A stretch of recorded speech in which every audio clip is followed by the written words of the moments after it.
नमस्कार दोस्तों। प्रस्तुत है महेश कटारे की लिखी कहानी कोई पवित्र युद्ध। वह ऐसे मुकाम पर पहुंचा है कि अपनी मर्जी से आगे जाने की संभावना तो समाप्त ही थी, पीछे भी नहीं लौट सकता था। पीछे असंख्यक सिर थे जिनमें लपट सी कौंध मारती थी। उन सूखे परपराए चेहरे पर जाने के उसके लिए अवज्ञा, क्षोभ और घृणा की वर्णमाला चिपका दी गई थी।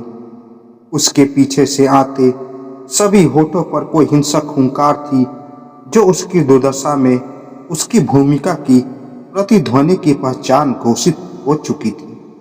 अब और इस समय वह अपने भीतर से नितांत भयभीत इकाई है, किंतु जाने क्यों राज्य समुदाय उसे सशंकित है।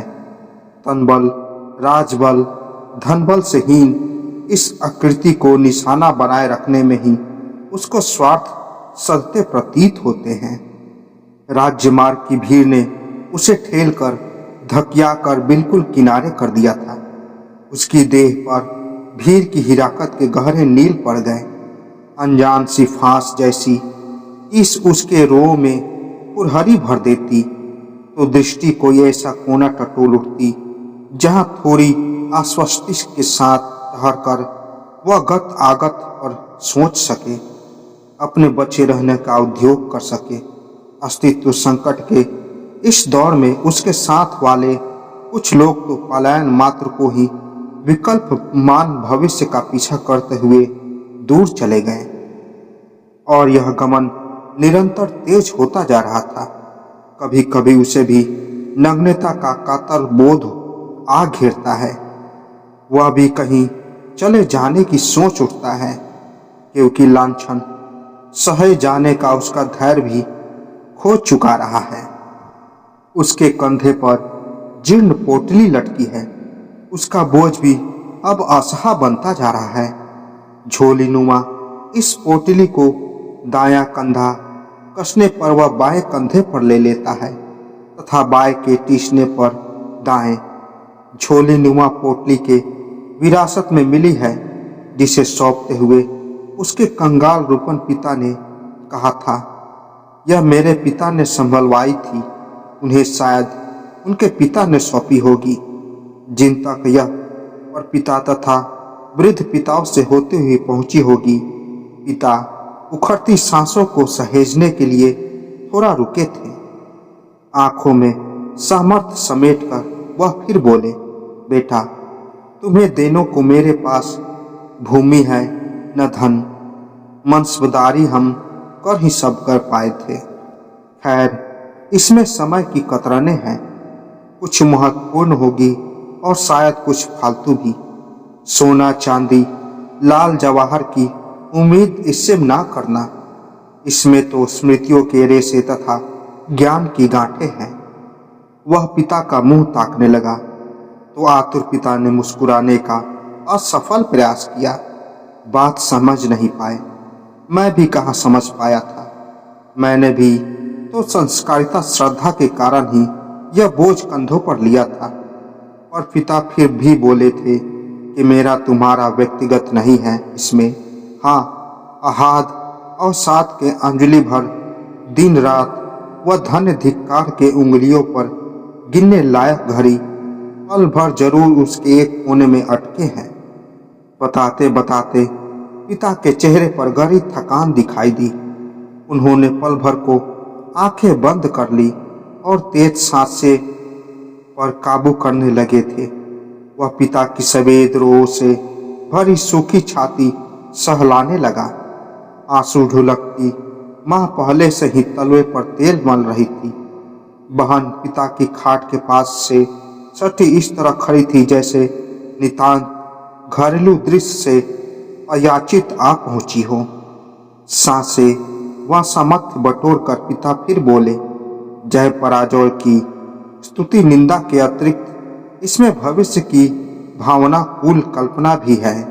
जीवन की न्यूनतम जरूरतें जुटाने के बीच जब भी मुझे अवकाश मिला, मैंने इस पोटली को पलटने, पढ़ने, परखने की कोशिश की है। सुनो बेटे, आना और जाना इस संसार का सबसे बड़ा सत्य है। एक बात जिसे मेरे पिता पूरे विश्वास के साथ कह गए, वह मैं किंचित संकोच के साथ कह पा रहा हूँ, यह कि हाँ, इसे उपदेश या प्रवचन की कोटि में ना लेना। वह यह कि अर्थ इतिहास के किसी भी कालवृत्त का केंद्रीय सत्य नहीं रहा। यह सदैव संचारी सत्य रहा है। विस्तार में जाने का न तो मेरे पास समय है और न तुम्हें अवकाश है। बस मनाना चाहो तो इतना मान लो कि सोने की लंका वाले रावण से लेकर उदय से अस्त तक साम्राज्य वाली एलिजाबेथ तक सभी कृमिकीट योग्य देह छोड़कर ही गए हैं। हाँ, मुझे श्रेष्ठ अंत नहीं रहा किसी भी शक्ति केंद्र का। छोड़ो इसे। पिता ने पीड़ा में डूबी बड़ी कठिन सांस ली। मैं अपने जीवन का पथेज जुटाने की लड़ाई में ऐसा उलझ गया कि इन कतरनों के आगे अपने समय को नहीं जोड़ पाया। तुमसे प्रतिज्ञा नहीं ले रहा। प्रतिज्ञाओं के प्रति अब आस्था नहीं रही। प्रतिज्ञा अब छल का साधन भी बनने लगी है। तुम्हारा समय, तुम्हारा संघर्ष मुझसे कहीं अधिक कठिन होगा। मैं अपना समय दर्ज न कर पाने की ग्लानि के साथ जा रहा हूँ और यह लाशा लिए कि अपनी लड़ाई में थोड़ा सा अवकाश निकाल तुम इस गठरी में बांधे काल का निरीक्षण परीक्षण कर इसमें अपने समय का भी कुछ जोड़ोगे। इस जर्जर पुरानी झोली में काल की छोटी सी किरच छोड़ जाना भी खजाना छोड़ जाने से कम नहीं है। तुम पिता की आंखों में उम्मीद की कोई दीप्ति उभरी थी, जिसे लिए दिए उनकी पलकें बंद हो गई। पिता की इसी पवित्र धरोहर को धरे धरे वह उपेक्षा, तिरस्कार और भय भरे जीवन की कठिन चढ़ाई चढ़ रहा है। सफल पुत्र से लड़ने का साहस किसी पिता को नहीं होता। उसके पिता को असफलता पर भी उससे नहीं लड़े। समय के सूर्य का ताप उसके सिर पर आ गया है। पांव निराशा और थकान से भरी है। इस स्थिति में हाथ का कंगन और गले की माला का भार भी दुस्सह होता है, जबकि उसके कंधे पर सदियों से भरा झोला झूल रहा है। रोजी रोटी का पीछा करता हुआ वह शायद राजपथ पर आ पहुंचा था। भव्य राजपथ के अगल बगल भी सब कुछ भव्य है। भवन, भोग और भक्ति भी। सजे सवरे जगमग प्रदर्शन कक्ष है। राजनीति, धर्म, व्यवसाय के अनन्य सुरक्षा संपन्न इस संसार में या तो विशिष्ट का प्रवेश संभव है या विशेष प्रेरित भीड़ का। तराशी हुई तख्तियां चमकते बैनर पर भड़कीले नारों से हलचल मचाती भीड़ का रेला राजभवन की ओर मुंह उठाए बढ़ा जा रहा था। उसे चुप, चकित, निरीह तथा भीड़ से अलग देख एक सिपाही ने छेक लिया, एक किधर जा रहा है? नहीं पता कि कहाँ जाना है। रोजी रोटी के उद्योग में हूँ। स्वर में विनय भरकर बोला वह। शास्त्रों में उसने पढ़ा था कि राजनय के समक्ष विनती रखना चाहिए। उसके उत्तर ने सिपाही को संदेह का अवसर दिया। राजपथ पर अब रोजी रोटी की चर्चा कौन करता है? यहाँ अधिक पाने, झटकने, छीनने की बात होती है। शेयर और सुंदरियों के उतार चढ़ाव, विकास के बारे में सोचा जाता है। एक्टरों, क्रिकेटरों के सुख संसाधनों की चिंता होती है। ऐसे ही और भी विषय है। भावों पर बल डालकर इस सशस्त्र रक्षक ने उसका कंधा पकड़ आंखों में अंगार भर लिए। इस गठरी में क्या है? वह सहम गया। मैं अभी इसे देख नहीं पाया हूँ।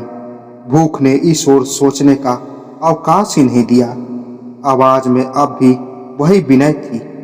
इसमें काहे की गांठ है? सिपाही ने नथुने फुलाते हुए पूछा। हो सकता है कुछ तीखी कतरने हो। बदबू आ रही है बे इसमें। सशस्त्र रक्षक ने गठरी झटकी। वह लड़खड़ा कर गिरते गिरते बचा। भाई, इसमें पुरानी चीजें हैं। संभव है कोई सड़ने लगी हो। पर आपका मेरे साथ यह व्यवहार ठीक नहीं, मतलब अभद्र है। वह थोड़ा खींच गया। अभद्र? अच्छा, अभी तूने अभद्रता देखी कहाँ है? आज दिख जाएगी। इस रैली को निकलने दे। सुरक्षाकर्मी मिसिमिसियाया। देखिए, मैं एक पढ़ा लिखा नागरिक हूँ। आप? हाँ, तभी तो फटेहाल हुलिया बनाकर आंखों में धूल झोंकना चाहता है। पोटली में क्या है? तस्करी की चीजें, विस्फोटक या दस्तावेज? आप बेसिर पैर का आरोप लगा रहे हैं। वह भय से पीला पड़ता बौखला उठा। माथे पर पसीना चुचुहा आया। आवाज गले में फंसने लगी। एक आम नागरिक की भांति वह भी पुलिस से डरता है। इस स्वतंत्र देश में स्वतंत्रता का सबसे बड़ा उदाहरण पुलिस है। आरोप लगा रहे हैं? हम इस सिद्ध भी कर सकते हैं। उड़ती चिड़िया का वजन तौल लेते हैं हम। चल इधर। सशस्त्र वर्दी ने उन्हीं की बाह ऐंठ कर उल्टा कर दिया। राजपथ पर रेला घना व तीव्र होता गया। लाउड स्पीकर सैकड़ों गुना शोर में चीख रहे थे। गर्मी, उमस, फूलती नसें वाले गले के ऊपर तमतमाते सिर, इतना शोर कि बस शोर ही सुनाई पड़ रहा था। मुठिया तानते, लाठियां लहराते प्रवाह ने आसपास का सब कुछ ठप कर दिया।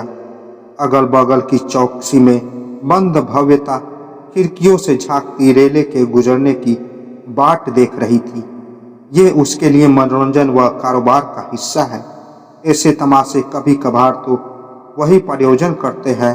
वह भली भांति जानते हैं कि न्याय और तर्क की दुहाई देकर सत्ता की सीढ़ी चढ़ने वाली दुनिया तर्क और न्याय पर नहीं, एक व्यापक सनकीपन से चलती है। सिपाही फिलहाल राजनीतिक व्यवस्था में था। झंडों डंडों शोर से घिरा नेतृत्व खुली गाड़ी में भीड़ की उत्तेजना का उत्साह बढ़ता सिपाही के सामने आ पहुंचा था। सिपाही का ध्यान बढ़ते ही वह अपने आप को बचाने एक दरबार गेट पर पहुंच तेजी से भीतर प्रवेश कर गया। भीतर एक भद्र औपचारिक ठंडी शांति थी।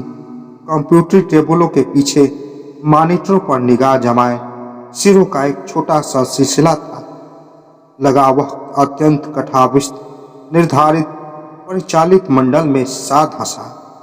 समझने की कोशिश में ही था कि मधुर महीन मशीन आवाज सुनाई दी। मे आई हेल्प यू? उसने सतर्क सारस की तरह गर्दन घुमाई कि आवाज कहाँ से आ रही है। दाहिनी ओर के काउंटर पर एक चुस्त दुरुस्त छवि उसे अपनी ओर ताकती दिखी।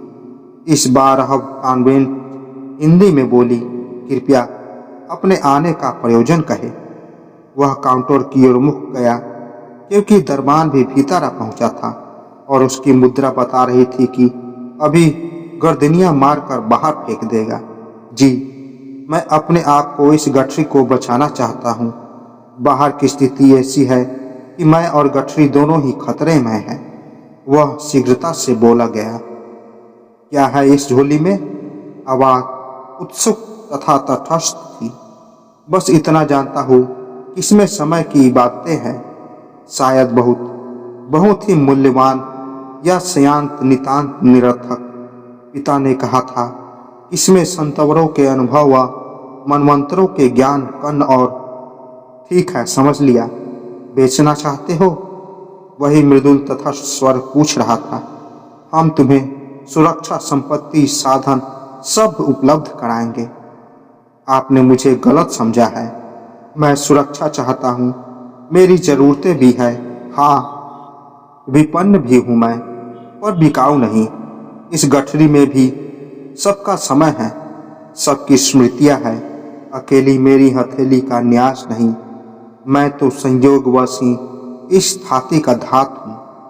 मीठा स्वर किंचित तीक्ष्ण हुआ। इसमें क्या और किसका है यह तय करना हमारा काम है। तुम्हें तो बस हाँ या ना में उत्तर देना है। बोलो, बेचोगे? उसकी दुर्बल काया में कोई पारा सा एड़ी से दोड़ी चौतिक तक दौड़ा। मुठिया झोली पर कस गई। आंखों में संकल्प उगा और मुंह से आवाज निकली, नहीं। एक इशारे पर वह बाहर धकेल दिया गया। सिपाही के 2-3 साथी और एकत्र हो गए थे। उन सब की निगाहें उसे ही खोज रही थी। यह रेले की पूछ थी। जाति की जिंदाबादी हुंकार राजपथ पर आगे बढ़ गई। इसलिए इन सशस्त्र रक्षकों के माथे पर हल्का सा तनाव हट गया था।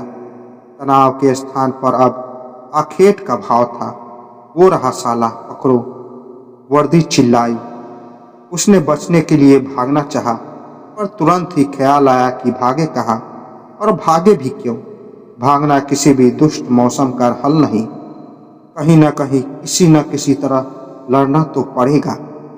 इस समय वह समझ पा रहा था कि कोई कायर तर्क उसे भीतर आ बैठा है, जो डराने के भद्र बहाने निकाल निकाल कर उसे अपने आप को झोंक देने से रोक देता है। शायद उसका पवित्र पिता, पितामह, परम पिता आदि भी सीधे युद्ध से बचते रहे। यह सोच रहा था कि 4 सिपाहियों ने घेर कर कंधे की झोली, गठरी पोटली, जो भी नाम कोई देना चाहे उसको छीनकर गांठ खोल उलट दी। हवा किसी भी दिशा से किसी भी दिशा को बहे, वह उड़ती ही है।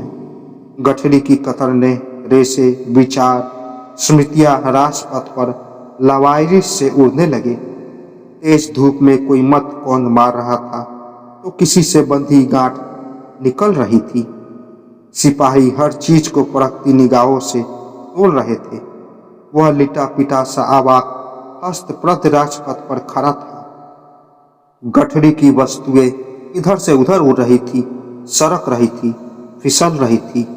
किसी किसी कतरन में तो इतना पुराना समय था कि थोड़े से दबाव पर ही तिरक जाता था।